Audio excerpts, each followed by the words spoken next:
নমস্কার। শুরু করছি আপনাদের অত্যন্ত প্রিয় এবং পছন্দের জ্যোতিষশাস্ত্রের লাইভ ফোন ইন অনুষ্ঠান। কারণ এই অনুষ্ঠানে উপস্থিত থাকেন আপনাদের প্রিয় মানুষটি। উপস্থিত রয়েছেন জ্যোতিষ ও তন্ত্র খ্যাতি সম্পন্ন গভর্নমেন্ট রেজিস্টার স্বর্ণ পদকপ্রাপ্ত পৌরোহিত্য যোগা সার্টিফিকেট প্রাপ্ত জ্যোতিষশাস্ত্রী সঞ্জিত চক্রবর্তী। আপনারা সবাই জানেন যে সঞ্জিত তার অনুষ্ঠান কিন্তু ইউনিক, কারণ সঞ্জিত তার অনুষ্ঠান থেকে আমরা দৈনন্দিন জীবনে আমাদের কোথায় ভুল হচ্ছে সেটা আমরা বুঝতে পারি, জানতে পারি, এবং যিনি ভুলটাকে ধরিয়ে দিতে পারেন তিনি কিন্তু আবার ঠিক পথ কোনটা হবে সেটা দেখিয়ে দিতে পারেন। অর্থাৎ সঞ্জিত চক্রবর্তী সেই একজন পথ প্রদর্শক যিনি কিনা আমাদের সঠিক পথটা দেখিয়ে দেন, কোন পথে গেলে আমরা আলো দেখতে পাবো, কারণ অন্ধকার কিন্তু আমরা পছন্দ করি না। দীর্ঘদিনের তার অভিজ্ঞতা, জ্যোতিষ এবং তন্ত্র নিয়ে দীর্ঘদিনের তার অভিজ্ঞতা, তার পড়াশোনা এবং তার দক্ষতা, আর এই কারণেই কিন্তু সঞ্জিত দা আমাদের কাছে এতটাই জনপ্রিয়, আপনাদের কাছে এতটাই জনপ্রিয়।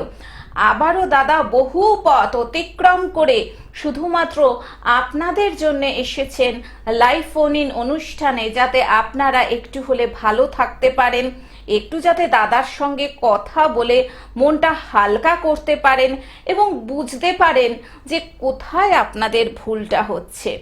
তাহলে সময় নষ্ট না করে আপনারা চলে আসুন, সঞ্জিত দার সাথে কথা বলুন, আপনাদের সমস্যার কথা দাদাকে জানান। ফোন করে নিন আমাদের দুটো লাইভ ফোন নাম্বারে 0332571225 2266 এবং 033400814337। আসুন আজকের এই অনুষ্ঠানে আরো আরেকবার স্বাগত জানাই আমাদের অত্যন্ত ভরসার মানুষকে, বিশিষ্ট জ্যোতিষী জ্যোতিষশাস্ত্রী সঞ্জিত চক্রবর্তীকে। স্বাগত সঞ্জিত দা আরো আরেকবার এই অনুষ্ঠানে। নমস্কার, আমি জ্যোতিষশাস্ত্রী সঞ্জিত চক্রবর্তী। বয়স অনুযায়ী সকলকে প্রণাম ও ভালোবাসা।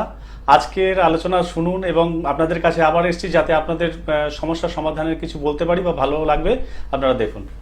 দাদা, আপনার অনুষ্ঠান মানে হচ্ছে নানান রকম প্রশ্ন মনে এসে যায়, যে প্রশ্নগুলো আমাদের জীবনের নয় উন্নতির দিককে নির্দেশ করে, নয় অবনতির দিকটাকে নির্দেশ করে। অনেক সময় দেখা যায় যে বৃদ্ধ মা বাবা, যেটা এখন সোশ্যাল মিডিয়ার যুগে আমরা খুব জানতে পারি, দেখতে পারি, বুঝতে পারি, যে বৃদ্ধ মা বাবা পথে পথে ঘুরে বেড়াচ্ছে, ভাত পাচ্ছে না, তাদের খাওয়া জুটছে না, বা অনেকে সারাদিন পরিশ্রম করছে কিন্তু কোনো কারণে তার খাওয়ারটা ঠিক হচ্ছে না বা জুটছে না।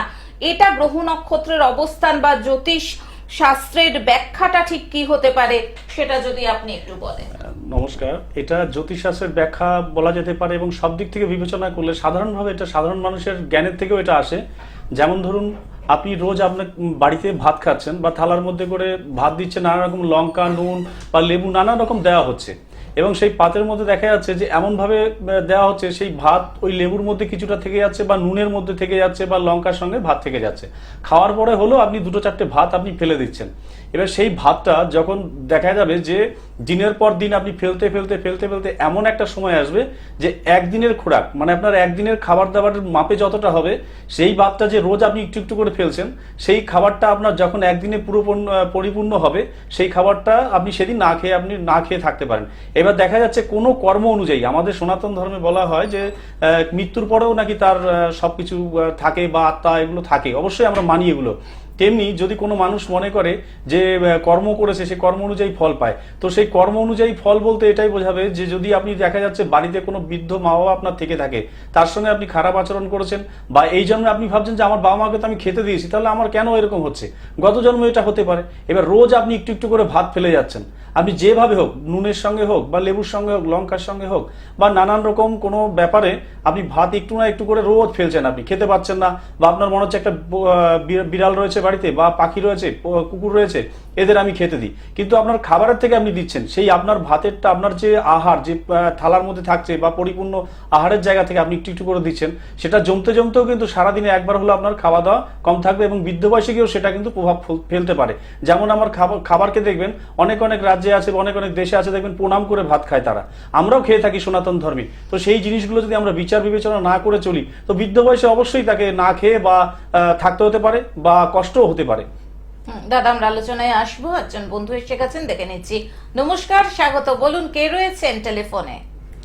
হ্যাঁ নমস্কার ম্যাম। নমস্কার স্যার। হ্যাঁ হ্যাঁ, বলুন, নমস্কার। আপনি কোথা থেকে বলছেন? হ্যাঁ, আমি কার্তিক বলছি মালদা থেকে।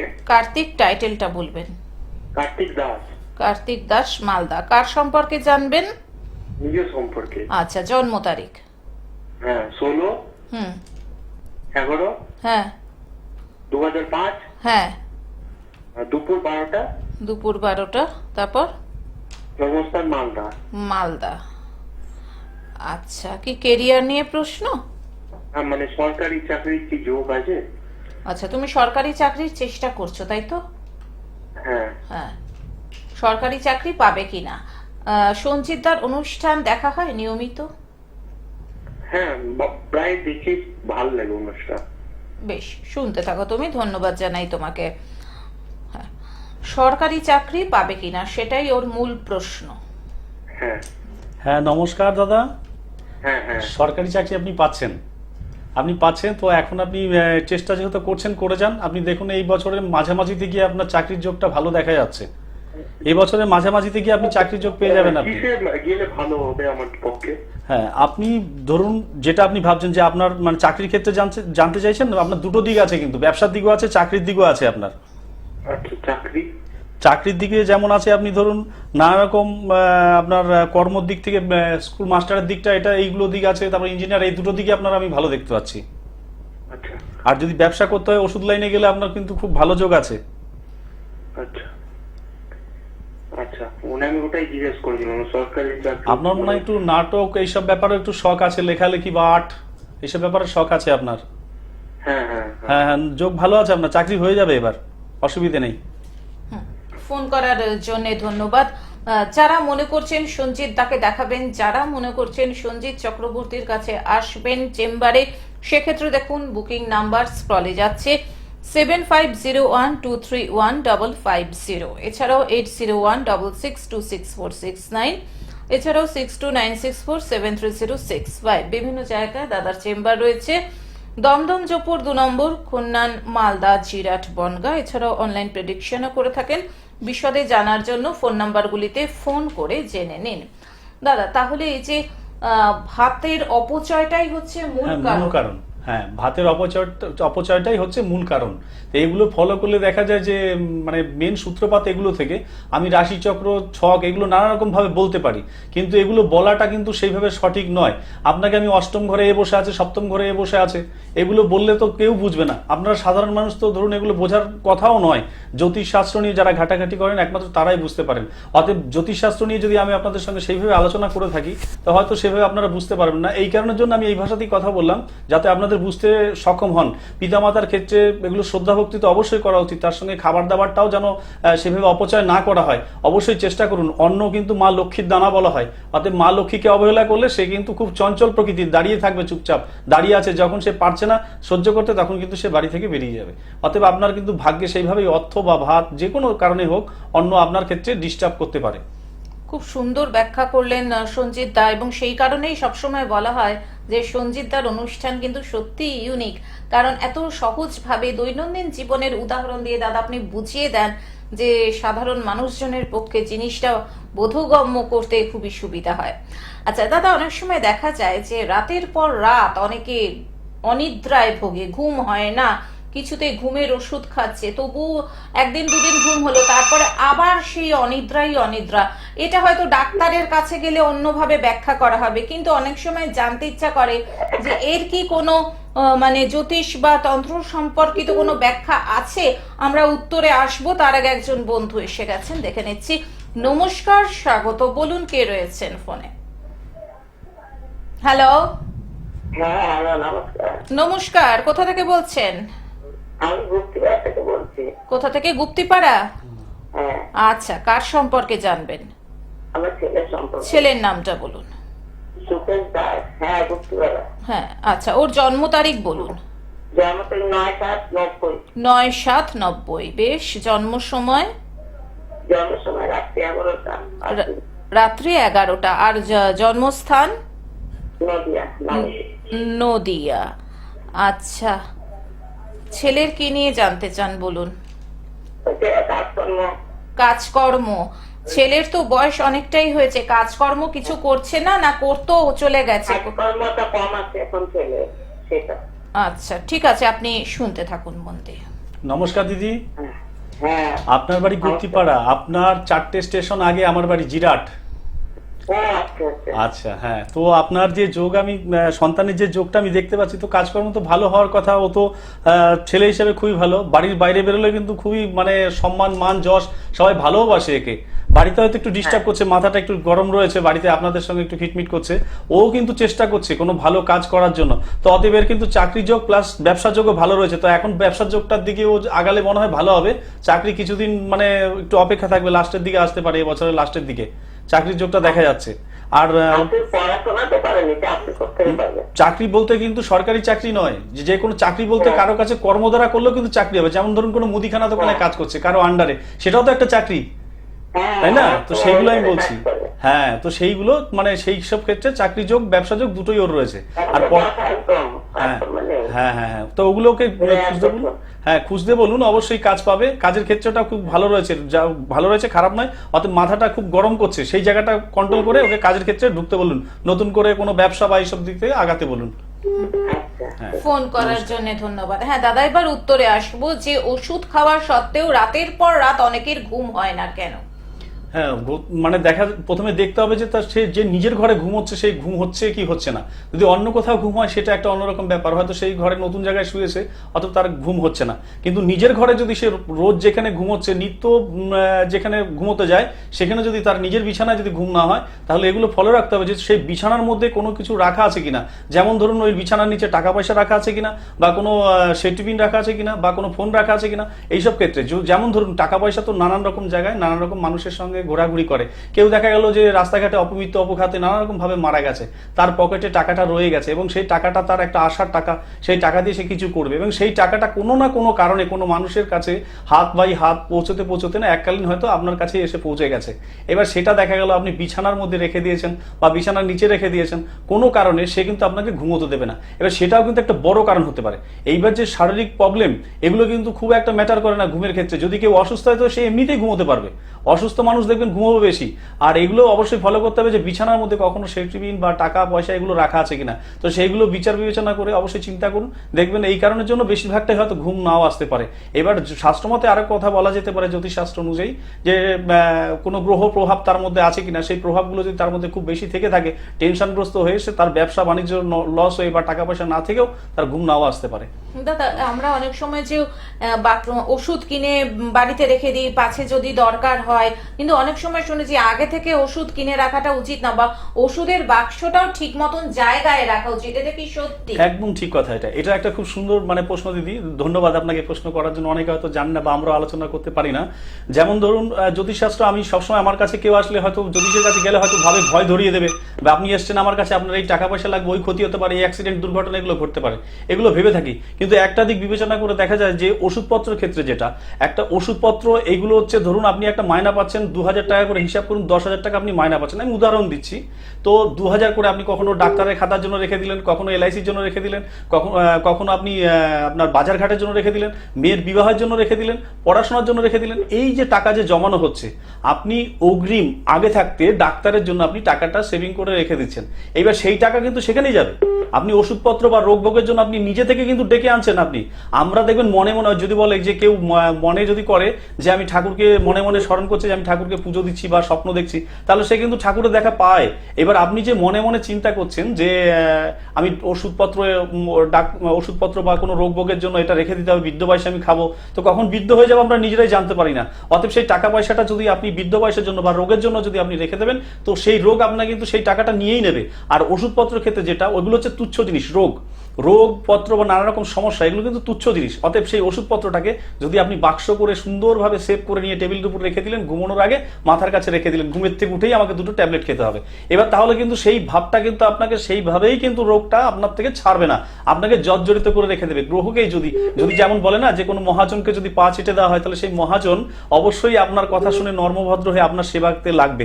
অতএব যদি আপনি ওষুধকে মানে রোগভোগকে যদি আপনি যত্ন করে সেবা করে রেখে দেন, সেই রোগটা আপনাকে ছাড়তে চাইবেই না। তো অতএব এইভাবে ওষুধপত্র যত্ন করে না রেখে কোনো এক জায়গায় দূরে রেখে দিন, বা সেইভাবে যত্ন না করে তুচ্ছভাবে সেটাকে রেখে দিন, দেখবেন আপনার রোগ আস্তে আস্তে সরতে থাকবে। মানে অসম্ভব সুন্দর মানে ব্যাখ্যা দাদা, কি বলবো, কোনো তুলনাই হয় না। এত সুন্দরভাবে সঞ্জিতদার অনুষ্ঠান থেকে এত কিছু আমরা জানতে পারি, বুঝতে পারি। আশা করি আমার সাথে আপনারাও সহমত হবেন। এবার দেখে নি, বন্ধু চলে এসেছেন ফোনে। নমস্কার, স্বাগত, বলুন কে রয়েছেন? হ্যালো, একটু জোরে বলবেন, কে রয়েছেন? হ্যাঁ আমি আছি, ওই রানাঘাট থেকে বলছি। আচ্ছা, রানাঘাট থেকে। কার সম্পর্কে জানবেন? আমার মেয়ের সম্পর্কে। মেয়ের নামটা বলবেন। নন্দিনী আর্য। নন্দিনীর জন্ম তারিখ বলুন। জন্ম তারিখ হচ্ছে 18/10/2009। 18/10/2009। বেশ, জন্ম সময়টা বলুন। জন্মের সময় হচ্ছে ভোর 5টার দিকে। ভোর 5টা। হুম। বেশ, জন্মস্থান বলুন। জন্মস্থান রানাঘাটে হসপিটালে। রানাঘাটে।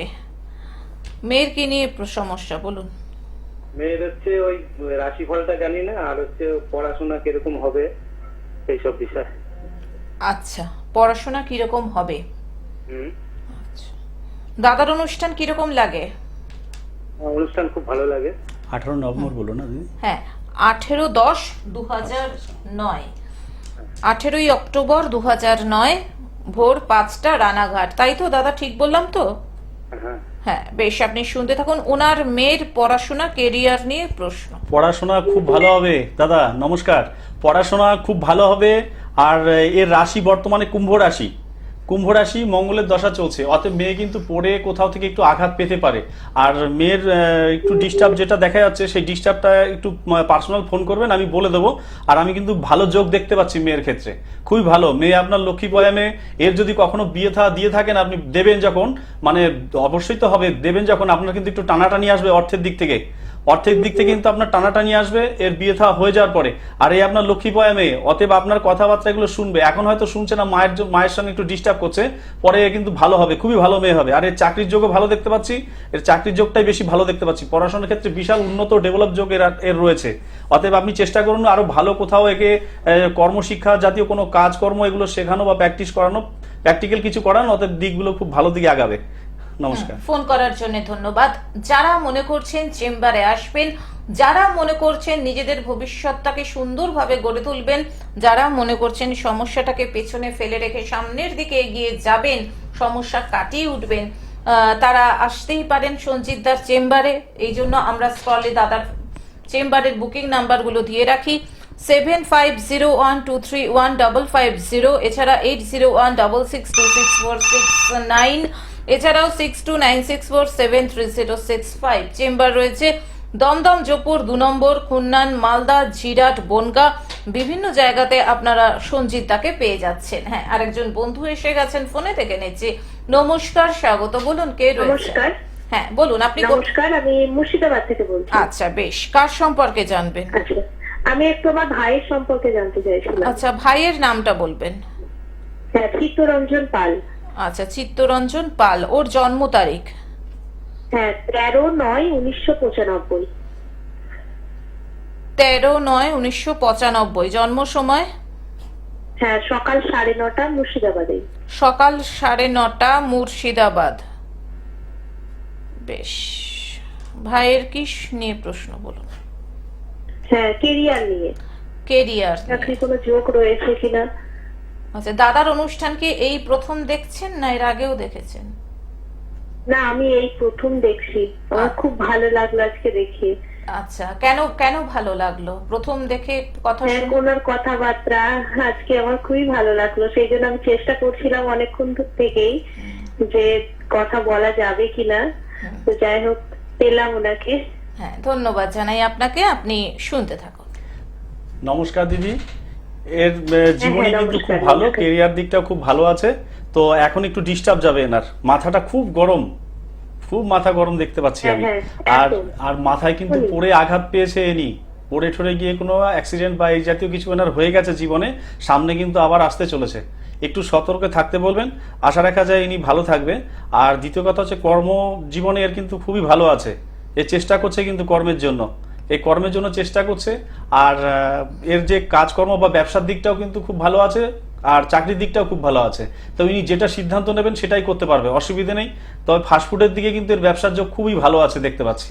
আর ইনি খুব দয়ালু ব্যক্তি, দান ধ্যান করে থাকেন গোপনীয় ভাবে, বন্ধু বান্ধবের সঙ্গে খুব মেশা হচ্ছে বা পয়সা নষ্ট হচ্ছে কিছু, ওই দিকটা বলবেন একটু কন্ট্রোল করতে, আশা রাখা যায় ভালো হবে। আচ্ছা, ওরা কি গভর্নমেন্ট জবের রয়েছে? হ্যাঁ রয়েছে আছে, দুদিকেই আছে ওনার। জন্য চেষ্টা করছি। হ্যাঁ, তবে এই বছরটা মনে হয় একটু ডিস্টার্ব যেতে পারে দিদি, এই বছরটা একটু ডিস্টার্ব যেতে পারে। তবে চাকরি ওনার হবেই, এই বছরটা একটু ডিস্টার্ব রয়েছে। তবে চেষ্টা করবেন যেন গ্রহরাজের মন্দিরে গিয়ে একটু পুজো দেওয়া, তাহলে অনেক সময় ভালো দিক চলে আসতে পারে।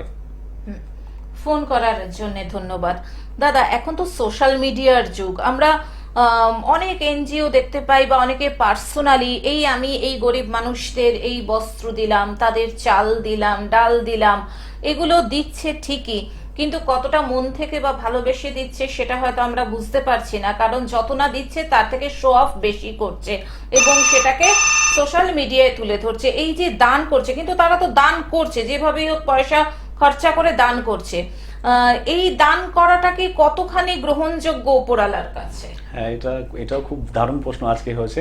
মানে দান বলতে একটাই কথা, দান আর ধ্যান, এই দুটো হচ্ছে সবচেয়ে গুরুত্বপূর্ণ, আমাদের সনাতন ধর্মের সবচেয়ে গুরুত্বপূর্ণ দান, তারপর হচ্ছে ধ্যান।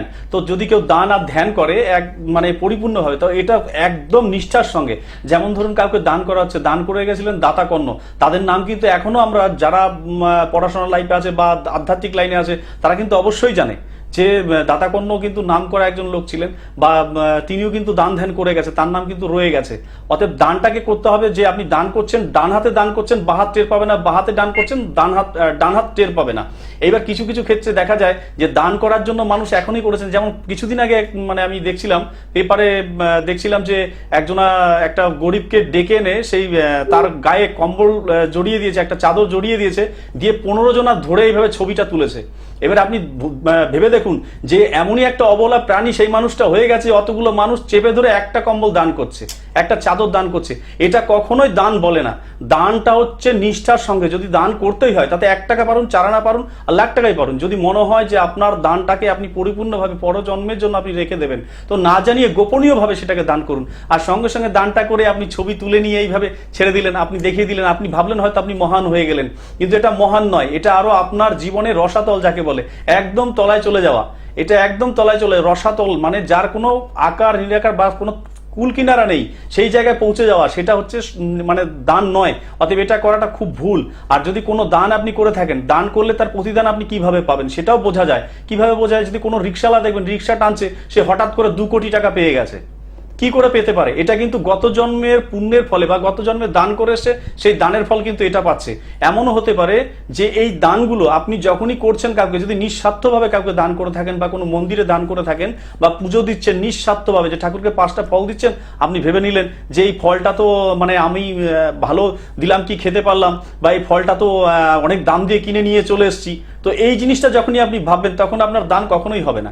দান তখনই হবে যখন আপনি সেই দানটাকে নিয়ে মানে কোনো চিন্তা ভাবনা নয় যে এটা আমার জন্যই আমি নিয়ে যাচ্ছি বা আমার সন্তানের জন্য আমি নিয়ে যাচ্ছি, সেই দানটা সেইভাবে করুন, অবশ্যই সেটা আপনার কাজে লাগবে। আর আরেকটা কথা, কোনো দান বা খাবার কিভাবে খাওয়াতে গেলে আপনি নিজে আগে খেয়ে নিলেন, খেয়ে নিয়ে আপনার এঁঠোটা কাউকে দান করছেন, সেটা তাকে জানালেন না, সেটা কিন্তু বড় পাপ, আর সেটাও বড় দানের মধ্যে পড়ে না।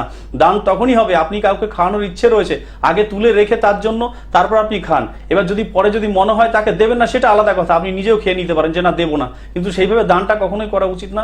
দান নিষ্ঠার সঙ্গে করুন, না জানিয়ে না চিন্তা ভাবনা করা, অতএব সেটাই আপনার দান হবে। নমস্কার। অসংখ্য ধন্যবাদ সঞ্জিত দা, আপনাকে। হাতে আজকে আর সময় নেই, সত্যি কি অনবদ্য ব্যাখ্যা, কি অসাধারণ দাদার বাচনভঙ্গি, এবং এত সুন্দরভাবে দাদা গল্পের ছলে আমাদের ওই যে বললাম ভুলগুলোকে ধরিয়ে দিচ্ছেন, যাতে আমাদের জীবনে অযথা অযাচিত ভাবে কোনো সমস্যার যাতে উদ্রেক না হয়, তার জন্য অসংখ্য ধন্যবাদ জানাই সঞ্জিত দাকে। আর বিশদে বিচার বিশ্লেষণের জন্যে তো চেম্বার রয়েছে, কারণ এত স্বল্প সময়ের মধ্যে কিন্তু এখান থেকে তো বিচার বিশ্লেষণ করা সম্ভব নয়। কাজেই যারা মনে করছেন সঞ্জিত দার কাছে আসবেন, চেম্বারে আসবেন, তাদের জন্য দেখুন ফোন নাম্বার যাচ্ছে 7501231550, 8016626469, এছাড়াও 6296473065, চেম্বার রয়েছে দমদম, জোপুর 2 নম্বর, খুন্নান, মালদা, জিরাট, মেদিনীপুর বনগা। আছে দিদি, একটু বলে নি, মাঝখানে কথা বলছি, মেদিনীপুরেও আছে। ও মেদিনীপুরেও হ্যাঁ, হয়েছে হ্যাঁ, চেম্বার, নতুন চেম্বার। নতুন চেম্বার দাদার হয়েছে। খুব আনন্দের কথা মেদিনীপুর বাসীদের জন্য, তারা একদম ঘরের দোরগোড়ায় দাদাকে পেয়ে যাচ্ছেন। বিশদে জানার জন্য ফোন করে নিন এই 3টি ফোন নাম্বারে। সঞ্জিত দাকে আরো আরেকবার ধন্যবাদ জানিয়ে এবং সকল দর্শক শ্রোতা বন্ধুকে ধন্যবাদ জানিয়ে আজকের মতন এই চমৎকার অনুষ্ঠান থেকে আমরা বিদায় নিচ্ছি। চলে আসবো আবার আগামী পর্বে। সুস্থ থাকুন, ভালো থাকুন, আনন্দে থাকুন, অপরকেও আনন্দে রাখুন। সুস্থ থাকুন, ভালো আসছি, থাকুন, নমস্কার। নমস্কার।